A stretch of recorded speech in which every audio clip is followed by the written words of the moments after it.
All right, good afternoon, traders and traderettes. What's going on? This market is so crazy. I'm starting to wonder what's crazier at this point, the sell-off that ended 2 weeks ago or this up move. I mean, getting wild, but wait, I'm not to talk about it until I do the disclosure. I'm an associate member of T3 Trading Group, which is an SEC registered broker dealer and member of FINRA. All of my trades are placed through T3 Trading Group. You should carefully consider whether trading is suitable for you in light of your own financial condition. Position disclosure. I got out of Solar Edge basically because it hit my target. I got out of Reddit just because I've been planning to kind of get out of it as it approaches its lockup expiration, which is still about a month away. But I have found that sometimes these recent IPOs start getting a little bit heavier starting about a month before their lockup expiration. So Reddit paid me really, really well, but I'm going to take a step back from the name. I liquidated that. And I'm short some NVIDIA overnight, which we'll see. We'll see how that goes. So far, not so good.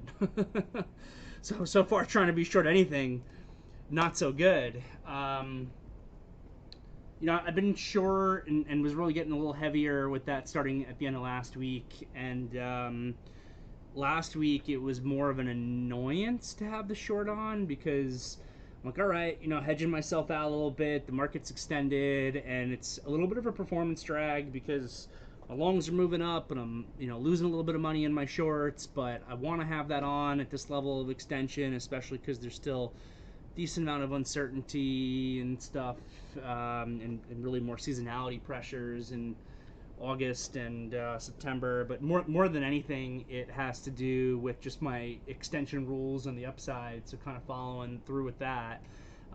So end of last week, it seemed like it was a little bit more of a performance drag. And then it was really today in the afternoon that it actually started to become a bit painful for the first time. And then it was especially painful in this rip in the last 10 minutes. I ripped my face off is what it did on the QQQ short. So we'll see. I'm continuing to stick with it. I'm a big believer in game plans, and I think you gotta follow the game plan for your trading even when it becomes painful. It's been a very, very consistent trade for me to go the other way or build in the other way to some degree as a hedge for longs when we get $10+ of extension, and it's actually made me money I think literally every time I've done it the last couple years.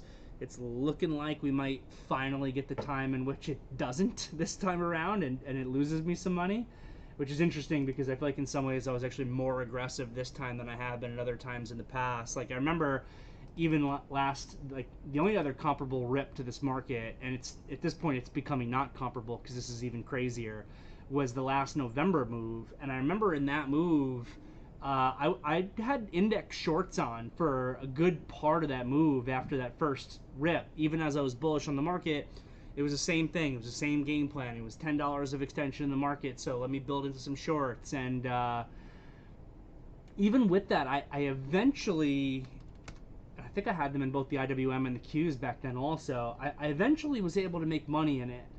And I was out of the money for a while in the Qs, and eventually I was able to make money in it. But the game plan I had was a good bit more conservative actually than this game plan, because then I was actually, big picture, I was very, very bullish, but I just wanted to have the short on for the exact same extension rules. The difference this time around is I'm really not bullish on this market. I've got the same $10 extension rules coming into play, but I'm actually much less bullish on the indexes this time around here in August than where I was November a year ago. So I have a more aggressive game plan on it, which is therefore making this even more painful as this move is now becoming even more beastly than what we saw last November. I mean, this move is starting to feel like the beginnings of a crash up. I know there had been some chatter at various points last week and even earlier today about like panic. This is panic buying, and I actually disagree with that on almost until the end of the day today. It was almost until the end of the day that it started to feel like a little more panicky buying, crash up type of situation, especially with how he moved in the last 10 minutes. Because up until that point, Thursday, Friday, today, it's been very orderly and grindy buying. Orderly, grindy buying, that like algorithmic style buying with just like a latent resting underlying bid is not my definition of panic in either direction. Panic breeds further momentum and further extension, a little bit more like what we saw into the close, though what happened in the close was probably also due to some degree to the MOCs hitting. But that was the first time where it was like all of a sudden we're so extended and yet we explode higher on volume, and maybe a little bit of it on this 220 candle on the 5-minute chart as well. But this in some ways is starting to look like the strongest market I've ever seen. And the hard part, and I talked about it a little bit in the morning meeting, is just looking at the data. So we've got a low liquidity market, but we have a lot of forced buying in this market right now as well. Got like $5 billion, a little over $5 billion a day on CTAs this week. Plus, I think $5 billion a day is what I saw from corporate buybacks. So it's like $11 billion of forced buying just per day, just from those two cohorts themselves. And that's in an environment where, you know, typically I think the number's like $50 billion is what moves the entirety of the market. So that's already, you know, 20% of what happens in a typical day is all forced buying that has to come into the market at the same time as we're in a low liquidity environment. So you've got this forced buying coming into lesser liquidity that's out there, lesser selling that's out there. So that can really, you know, further extend this market move. I am still just a believer in my extension rules, and historically I've always found that it's much more difficult to extend up than it is to extend down. Like almost any time, you know, what did we get to? $38 or something. What was this low in the Qs? 444 and change with the ADMA at 462. So it was like 20. Hold on, am I on the wrong day? Oh no, wrong day. 423.50 with the ADMA at 456.50. So we had, you know, 30 plus dollars of extension to the downside in the Qs. Whenever I've seen that like really dramatic downside extension, and I'm talking like if we think that $10 plus is extreme, $20 plus is like getting crazy and doesn't happen very often. Probably has happened, you know, 3 times in the last 3 years, 4 times in the last 3 years, where we got $20 plus of extension. That's always been to the downside. I don't think I've ever seen more than, I don't know, $15 of upside extension in the SPYs and Qs. Maybe we got up to like 16 or 17. It tends to be much easier for the market to extend to the downside, and that's just because generally fear is a stronger emotion than greed, and generally markets take an escalator up and an elevator down, though not always necessarily the case. Sometimes that reverses, but that's generally how it plays out. So just the amount of upside extension at this point and the amount of strength that we're seeing from this move, outside of like the COVID bottom, this might be, and again, I'm not measuring this based on any actual performance data. I'm just kind of going based off of memory and feel. This might be like the strongest upside market move outside of the COVID bottom that I feel like I've ever seen. And again, the COVID bottom was an extreme situation, which we said the opposite at the bottom 2 weeks ago. At the bottom, I was like, this is some of the most downside extension that I've ever seen, but there is no COVID situation going on, a global lockdown or things like that. And now here we are on the opposite side, and it seems like it's a lot of just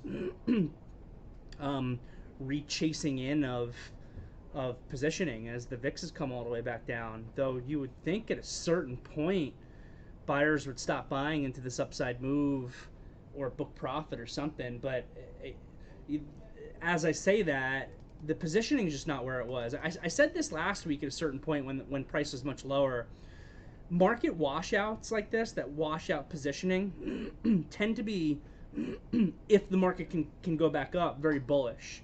Because the example I mentioned was from like a systematic positioning perspective. I remember in like the end of February into March that we were getting into like that 99th percentile of positioning on the upside of systematics, where it seemed like the risk was really to the downside, right? And that's when we're trading at, let's just call it SPY, 444, let's call it. Then the market has a 5% pullback. What does that 5% pullback do? Well, it unwinds a lot of that positioning, so that the next time, and then as the market moves higher, that positioning comes back online. The next time I feel like, and again, I don't have the specific data in front of me right now, but next time I feel like we were back at that like 99th percentile of upside positioning, where the risk then really becomes to the downside if you can get a move, was like somewhere in this June period. And then we knew the beginning of July has very strong seasonal flow, so we didn't want to jump in front of it. We're just, whenever you have that 99th percentile or whatever, where everybody's long, it doesn't mean that the market has to go down. It just means that at a certain point, if you can break lower, you can feed into a large feedback cycle of selling as the positioning has to become unwind. So now what happens, we get this big sell-off.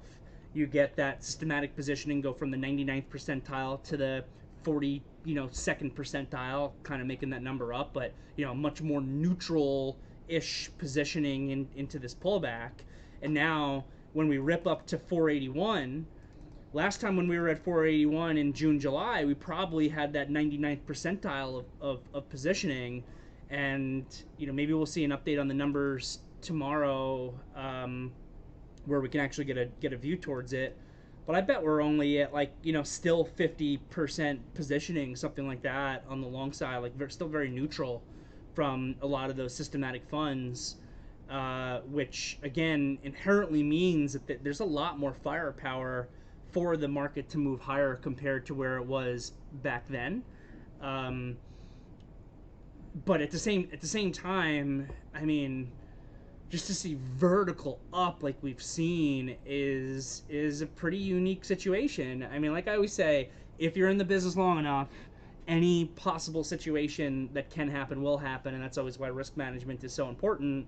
It's also why consistency is so important, because you don't want to have your trading approach modeled for the 1 in 100 time necessarily. You want to have it modeled for the 99 out of 100, unless that 1 in 100 can be such an outlier gain that it can, more than make up for the 99 times when the trade fails.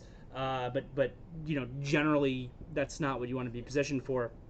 So, just from a consistency perspective, frustrated to be short, to be honest, frustrated at the fact that now my P&L actually closed negative on the day because of how heavy my shorts have actually become, when generally I'm a person who is to the long side and should be doing much better from a P&L perspective into this move. So frustrated, sure, but I don't think I would necessarily do anything different at this point.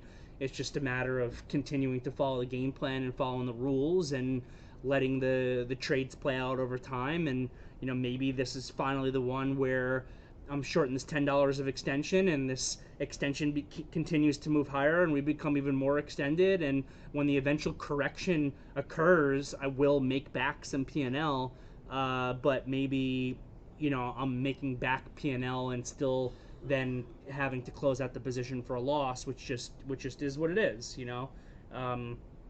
With the track record of that trade being as good as it's been, to then have one that eventually you lose money on in such a unique situation is what it is. And I'm not even necessarily convinced at this point that I will lose money. It's just the P&L on the short at this point is starting to become pretty significant, where I need like a large actual price correction and not just a time correction, I think, for the trade to make me money at this point.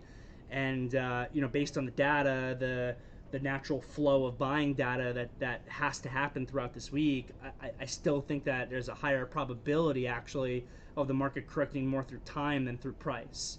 Assuming that a correction even happens at this point, maybe we're at 490 before that correction even happens, and then that would be a problem as well. But yeah, I mean that's where we're at. This upside move is nothing short of incredible at this point. I did add some additional short right into the close just because of the move into the close, and we'll see how it goes. But then we got Palo Alto Networks reporting a decent earnings report here after the close, so that's up a decent chunk off of its earnings, which looked like it boosted the Qs a little bit when it first hit as well. So yeah, I mean that's pretty much where we're at. I mean, this Nvidia move, I mean, talk about crazy. And has anything new positive that's come out in Nvidia since it's gone from has anything new that's positive come out in Nvidia since it's gone from $90 to $130? I don't think so, really. That chip is still being delayed. That was the big news that was like hitting it down to begin with. But it's crazy stock. I mean, $40 move on a $100 stock in just a couple of weeks. I mean, think that this is the biggest outperformer of this entire up move. And today was just a massive further day higher. But yet, you look at the volume. Not really a major pickup in volume that gets you excited to think that you're at a upside capitulatory top. But the extension here, stock's trading at 130 with the ADMA at 119. This move is feeling bigger and faster. I mean, it's comparable, I think, to some of the other bigger moves that Nvidia's ever had, except that those typically were happening following a positive catalyst, whereas this is just like, probably not a recession anymore, so let's buy Nvidia up 40%. So that's kind of where we're at this point. I mean, move so insane. I still stand by the fact that I don't think that you ever, as a trader, want to be chasing extension in the direction that the stock is moving. I mean, it's if you want to take a cute little scalp day trade, whatever, it's different. But I just think, from the big picture here, I stand by what I've been saying, even as the market's moved higher today, that I think that you have no business buying SPY 555 today, even if it closes at 559. It paid today, but in the long run, that trade doesn't work. So it's pretty much all I got. I am happy to take a look at any questions that anybody has. I mean, we like big movements from the market, but not necessarily like this. We want trending movements. I don't mind volatility, but I want that volatility to be like, all right, we rip from 510 to 535, and then we pull back like to 522 more than people think, and then we rip from 522 back above that high to overshoot to 545, and then we pull back to 532, and then those are type of moves that I think create better trading environments. It's actually very difficult in some ways, even though we like the big moves, when they're just straight down followed by straight up. But again, is what it is. So that is all that I've got. I'm happy to answer any questions that we have. I think the first thing I'm seeing here is from Vincent. I'm frustrated that I wasn't more aggressive on my longs at the beginning of this move and held longer. I haven't trusted the continuation move in order to buy in, so I've just watched the market march on without me. Well, at least you haven't been fighting it if you don't have the longs, so that's at least some progress there. And look, all you can do as a trader, as you're becoming more experienced over time, is to learn based on the experiences that you have. That event that we saw on Monday, I feel like, we've seen it with the chart of the VIX that's gotten posted. There's only really been moves that are comparable to that over the course of my career of, 15 years or whatever at this point, like 6 times. So, less than once every other year. At this point, I've been doing it long enough for myself to, recognize those really big opportunities most of the time when they come in, and that's when I try to, really give you guys meetings with more conviction, like I did on that Monday morning. But even with that, all you can expect is a retracement back to equilibrium, not a V bottom reversal up to 560 in these spies. I don't think that you can expect that. But this is where game planning comes in, because we always say, you know, let's pick spots for retracement, but then hold percentages of our position and have rules in place for reversals. So we pick the retracement here, and then at 530 it's a great spot to book some profit, but maybe you keep a percentage, 10, 25% of your position, in case that retracement becomes a reversal.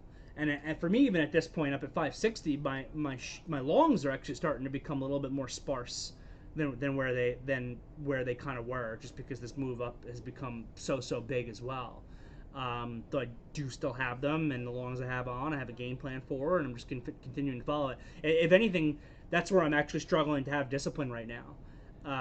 The place I think where I'm struggling most to have discipline is there was a point in the afternoon session where I was like, why do I even have any of these longs on? I just want to close out all these longs. Why would I have a long on when the market just went from, $510 to $550 upside move in the spies here over the course of, 10 days or whatever, with us being, $13 extended or whatever, and the spies on the upside. Why do I want to have any longs on at this point? I should just liquidate my longs entirely. And in the same way that I am, looking to cover my short into the retracement to equilibrium, why don't I just wait till the pullback happens to that equilibrium and then get back into my longs? But that would be undisciplined, because my game plan says not to do that. So, that thought process went through my head today. But it's not the right thing. The right thing is to have game plans and consistently follow through with them. That's what makes you money in the long run. So thank you, Vincent, for the commentary. I hope my thought process helps. Maybe a retest of 135 in NVIDIA at some point. I'm sure at some point it'll get up there, but we'll see. It's hard to say. Bill, what would be your expectation if Powell were to increase certainty of a 25 basis point cut at Jackson Hole? Excuse me. So I mean, my expectation, and I kind of think this is what the market's expectation is to some degree, though the market's expectation, I think, of Powell, I think, is a little bit more dovish than my expectation. But I think that him increasing certainty of a 25 basis point cut is definitely going to happen, and the market itself has beyond priced that in. So I think that if Powell comes out and increases certainty of a 25 basis point cut, that it has actually a minimal effect on the market. The bigger question in my mind is the 50 basis point. We saw the language from, is it Evercore that Josh posted today, that basically said that they're expecting Powell to outline the potential of a 50 basis point cut on Friday. I disagree with Evercore.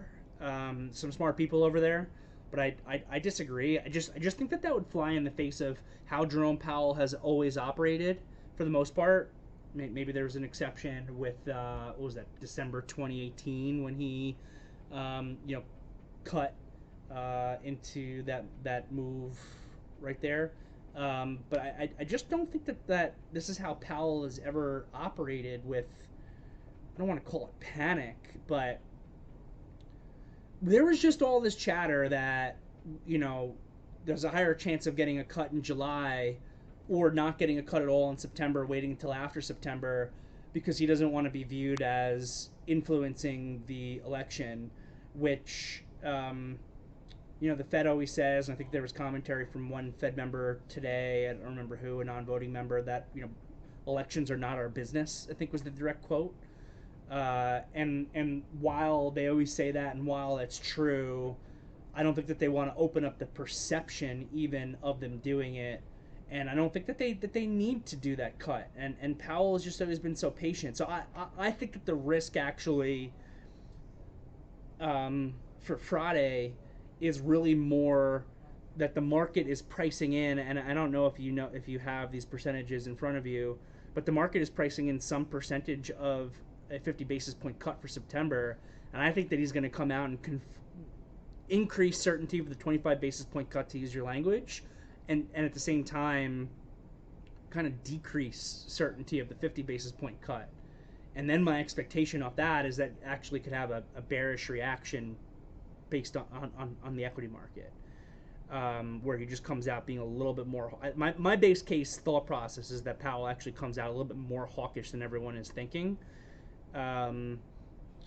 which is the opposite of what we saw from Evercore today. So that's where my head is at. I hope that helps. Let me know if you have any follow-ups. Where's the line in the sand for the QQQ short? My line in the sand for the QQQ short is the ADMA on the daily chart. So, you know, I've got a downside target, which is actually, I really have two targets, but one's for a much lighter position. The bigger position I have in the Qs is still above the ADMA. So if the target that I have, if the ADMA gets above the target that I have, that's when I need to start sizing down for a loss. And that hasn't happened yet, which is actually a little bit scary. But that's because of how extended we are. So what that means is I'm still at a point where I'm getting heavier, not lighter. But if the Q's ADMA gets above my target on the more aggressive QQQ position that I have, then I need to start reducing at a loss. So I'm managing the position. We talked about this in the past couple of months, more on like 5-minute charts than we have on daily charts. But really, this is how I always have done it, more on the daily chart. And it's only been more recently in the last couple of months I started to occasionally apply this thought process to 5-minute extension on trades at certain times of the day when I like other things. So for me right now, and it's TQQQ, my bigger target on my more aggressive part of my TQQQ is above $66. So we'll see where this TQQQ ADMA is tomorrow. It'll be higher. So I'm probably getting close to the point here now.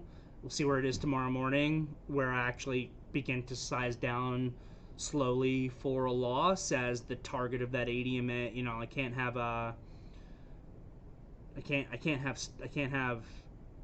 that's just what the game plan dictates, right? I can't have stock for below the target when that's how I'm managing risk. That's how all of a sudden I can run into a real risk management problem.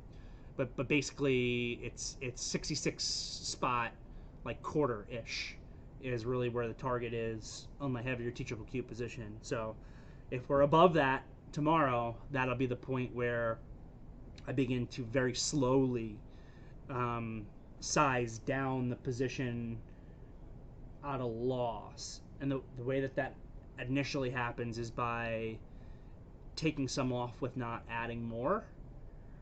And then, you know, letting the trade kind of continue to play out.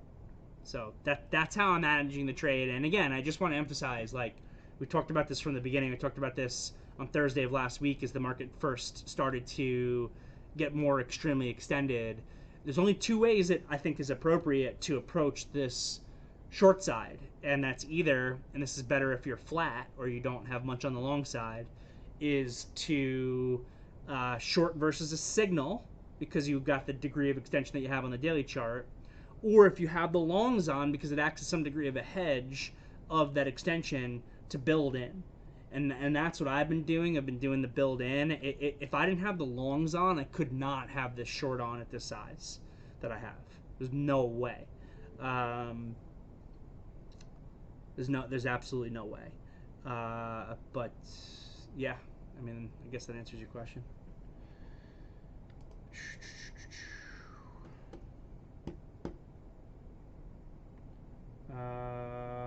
I don't know if it was me or not, but 2 Fridays ago felt like a better short rather than last Friday. Yeah, I mean, last Friday. So the other factor that actually was a feather in the cap today of bears, so it obviously didn't work, was that Friday of last week. And I didn't realize this on Friday. I didn't realize, I mentioned in the morning meeting, I didn't realize just the amount of gamma that had gotten bought back into this market in such a short period of time. But I guess everything about this move is extreme. Mentioned in the morning meeting. So at Friday of last week, we had like $9 billion of positive gamma. I feel like it was just within the last 3 to 6 months that I saw, that the market exceeded like 10 billion of positive gamma for like the first time. Or maybe that's not exactly correct, but I know that like 10 billion is like an extreme number of positive upside gamma. And I didn't realize that we had gotten back to 9 billion by Friday. It seems like a lot came back on Tuesday of last week and a lot came back on Thursday of last week. So then that made sense that Friday was such an insulated day. We were just so tight. And now today, because we had OPEX on Friday, that rolled back down to like 0. So 0 doesn't really have an effect, right? If it's negative, it pushes uptrends further up, it pushes downtrends further down. If it's positive, that you run into a ceiling on the way up and you run into a floor on the way down. But 0 is just 0. It doesn't have as much of an effect. But as this market moves higher, as the VIX goes down, that gamma will be very quickly coming back on.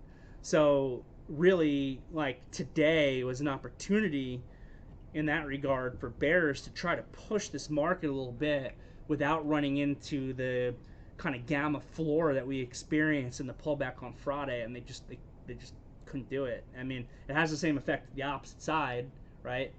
So it's the same effect on the opposite side, so market can continue to move up as well, and that's what we're seeing. Obviously, this market's just insane.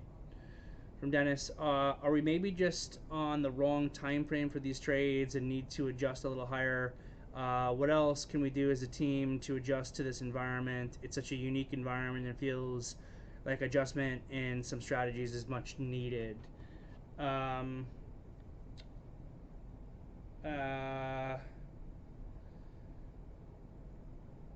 So I don't think that we're on the wrong time frame for this trade. I don't think that anything has actually changed. I really don't. I think that the rules still apply. I just think that you work in a game of probabilities, and I think that from everything I've ever seen over the course of my trading, it's a mistake to start changing all of your rules and all of your game plans based on one outlier instanced in the market. It kind of goes back to, I think a similar thought process but different, and I see this happen especially with newer traders, is they put on a trade, it's called a long, they put their stop loss in, stop loss triggers by 3 cents, they got stopped out at the bottom of the day, stock goes up all day, and they think that what they did was wrong, they never will do it again, they change their entire game plan, and don't breed any consistency. I think that this situation that we're seeing here, this move here in August, is a unique situation that doesn't require a complete adjustment of game plan and approach based on a one-time instance of a particular situation happening, and that if I lose money in this trade this time, it is what it is. I will do the trade in the exact same way again the next time. To be totally honest, so I don't think so. It helps to have a quiver of trades where you can do different things and different time frames. I know you said it earlier when I was doing the interview with Greta today, and I was talking about how I don't think that this is an environment where you buy stock. Everything I see here based on the daily picture of the SPYs and the Qs says that this is not an environment to buy stock. And then you wrote into the VTF, and you're 100% correct, that what I'm saying is correct on the time frame that I'm looking at, but it doesn't mean that you can't put a long scalp on in the market for a little day trade breakout or something like that you see coming into the market. I agree with that. So you can have other trades in your tool belt for taking that scalp long or whatever it is to make money, as long as you recognize where you are on the daily chart at the same time.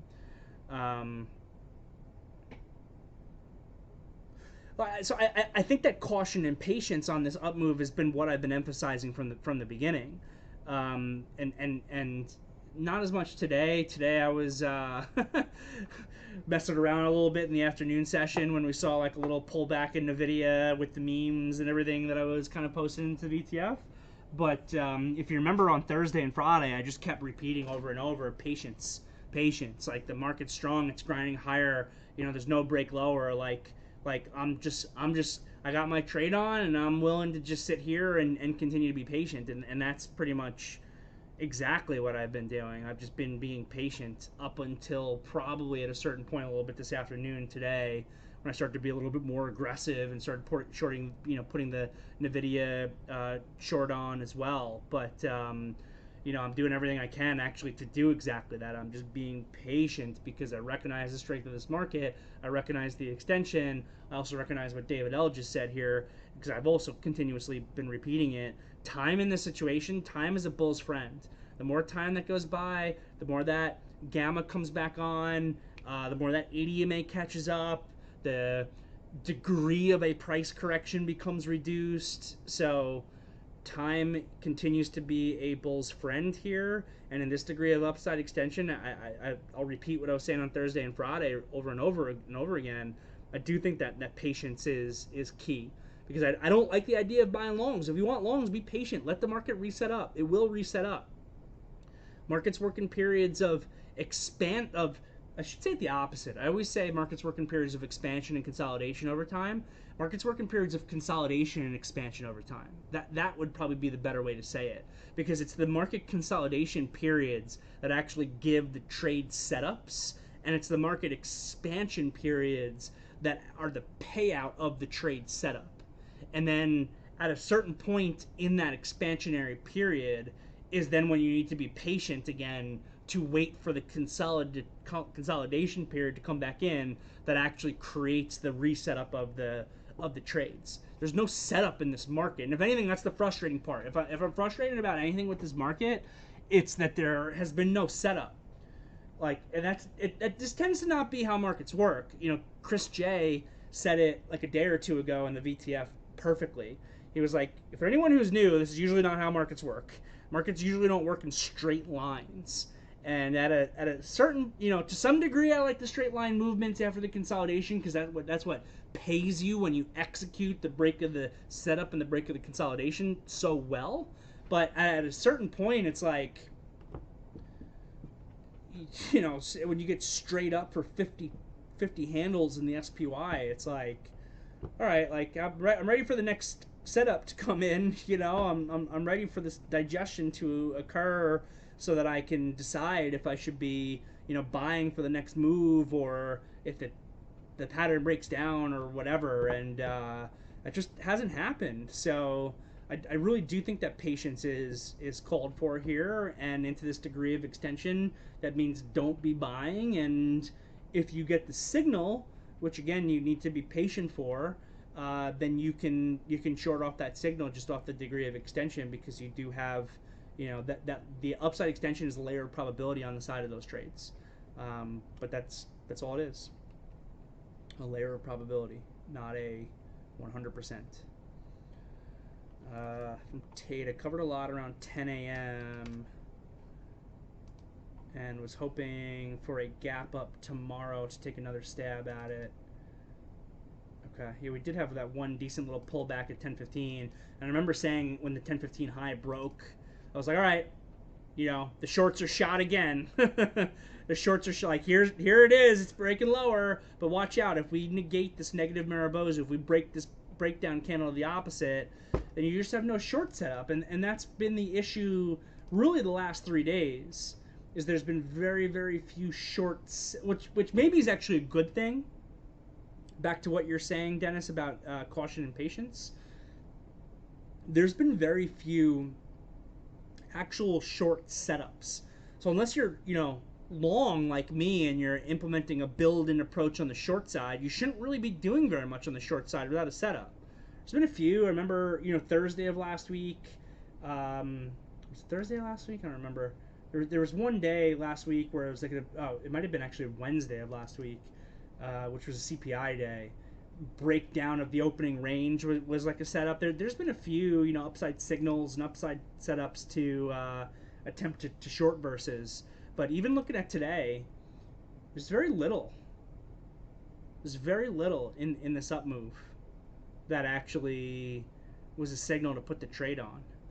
There's no major upside tails on a pickup in volume. There's no, I remember this candle right here. Did we break that here? We did. I've also failed. But, there's not really much negation of these positive Mariboses when they came in. Not much extension upside tails to short. It's just been this steady, algo buying, grindy upside bid, which I guess the biggest benefit of that is if you're looking for the short signal because of the upside extension, they just continue to not come in. So if you are being patient, it's been the way to be. Yeah, PanW gave it all back. NVIDIA pulling back a little bit. Qs are still holding in really well. Still sitting where they closed. Alright, cool. It looks like I got through everything in the YouTube, sorry, in the VTF. So now I will take a look at the YouTube.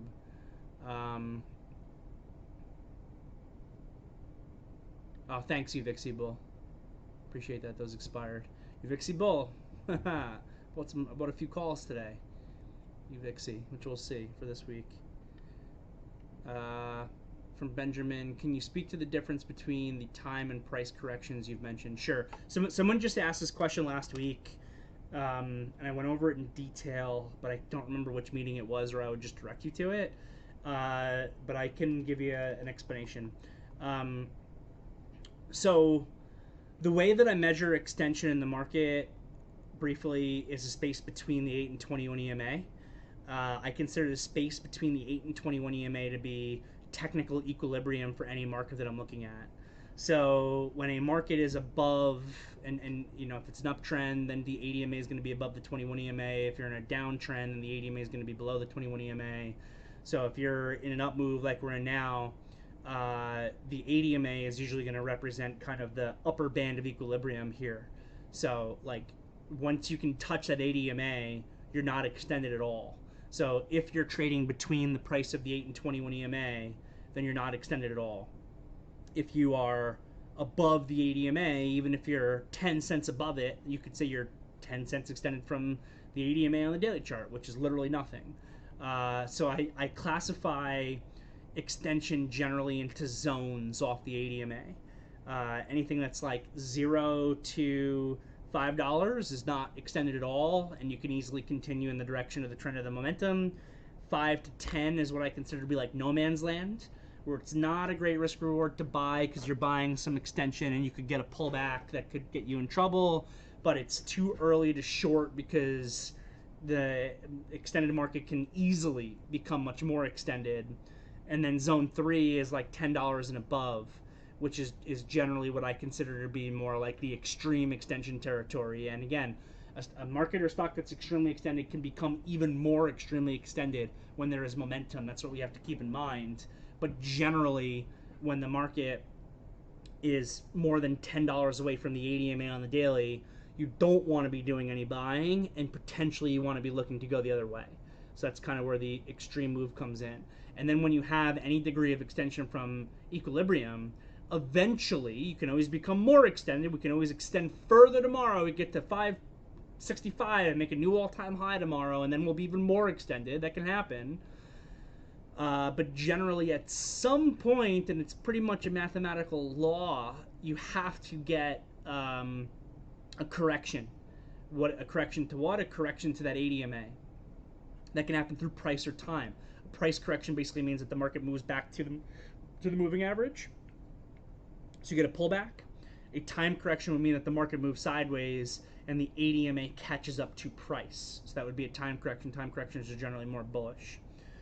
Mike Reed here in the VTF is letting you know that the August 15th afternoon meeting has a really good explanation of time and price correction starting at the $17.50 mark. So go back to the August 15th afternoon meeting.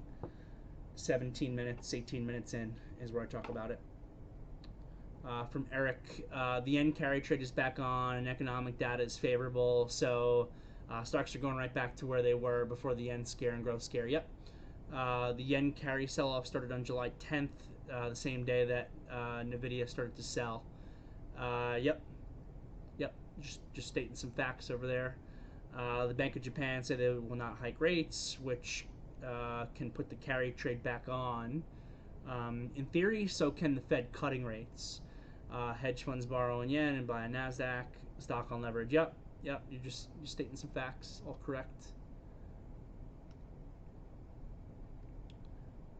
From Cyril, what is the probability of the market making a higher high and failed breakouts at the Jackson Hole, in your opinion? What's the market probability of making a higher high? By higher high at this point, I assume you just mean an all-time high. What's the probability of that? I mean, depends on the time frame you're looking at. I do think that we're going to see a new all-time high. I didn't think that we would see a new all-time high before the election. That is looking like I could be increasingly wrong on that thought process. That new all-time high might come in sooner than you think. I don't know. I mean, look, at this point, if that new all-time high is going to come in the short run, it's because this extended market's becoming even more extended, and I think that that's the lower probability situation, but can happen. And if it does happen, I think it would be short-lived. The better question, I think, is when can a new sustainable all-time high come in? I think to require a sustainable all-time high, you need the market to satisfy its current extension and then to make a new high.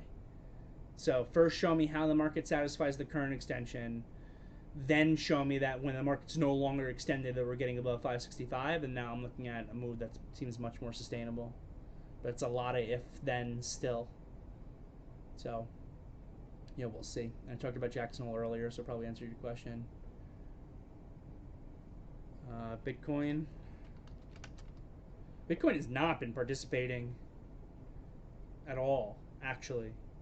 I find that Bitcoin tends to move with growth, and it's been underperforming growth.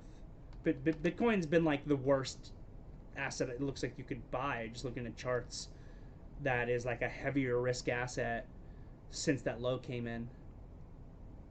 So, not something I want to be involved in. Yaojia Lee is asking, how do I choose the time to enter a position? How do I choose the time to enter a position? So every trade falls in the category of a type of trade. So it starts with what is the type of trade that I'm looking at. And a type of trade will have certain characteristics to it. It has to have a reason to buy. It has to have an appropriate stop loss. And that's how you measure the risk and your reason to buy. And then has a reward profile as well. So I choose the timing of how to enter based on the trade setup that I'm looking at. And there's many different types of trade setups. There are trade setups where you're trying to buy dips. There's trade setups where you're trying to buy momentum breakouts. And the timing of the entry is going to be different based on that trade setup. So in order to better answer your question, we would have to dive into some trade setups. So if you had any that you wanted to review, you can ask them and we can review what the appropriate execution is for timing that trade setup. Or otherwise we can just leave it at that. We're talking more in general terms. Yeah, another person in YouTube is saying that the August 15th explanation on time and price corrections was a really good one. So thank you for that. God's child. All right, cool. 5 o'clock. Anything else? Oh, I got something from Rex here, it looks like, in the VTF. I took that Google Inside 5 at 10 a.m. this morning. Yeah. I tried to warn you against that one, I think. Or that was the one I tried to warn you against. It was holding up so well on the 5-minute bull flag. I remember that you mentioned that you don't like it long there, but I went with a small long anyway. Can you elaborate a little bit more? Yeah, I don't even really remember why I didn't like it. It was something I think I was seeing in the market at that time.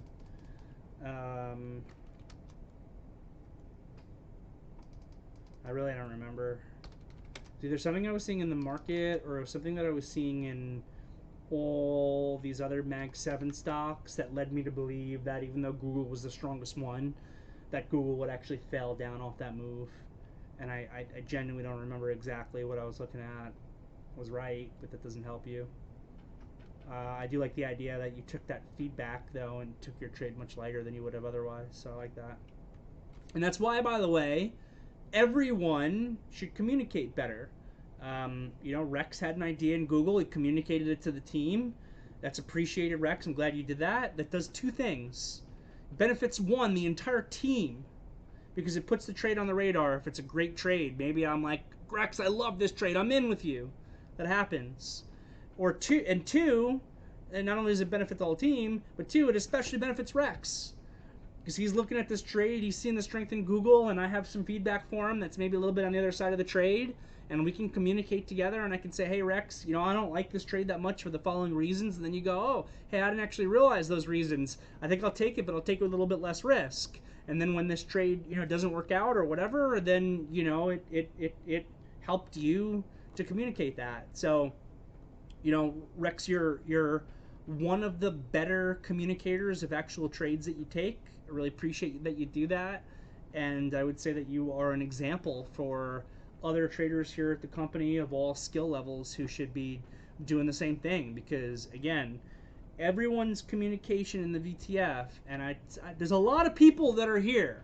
There's a lot of people in this VTF that are listening on the sidelines. I see you guys. I got the admin access. I can see everyone that's logged in at any point in time. I see you guys not communicating, a lot of you. We got the same, and I appreciate everyone who does, but it's the same core crew of 25 people or whatever that are constantly communicating the VTF, and then the other 100 are just sitting there just watching from the sidelines. Communicate. It'll help the team. It'll help you. So don't be afraid. Thanks, Rex. All right, I'm going to end it there. If you're watching on YouTube, give me the thumbs up. Have a great night, everybody. I'll see you all tomorrow.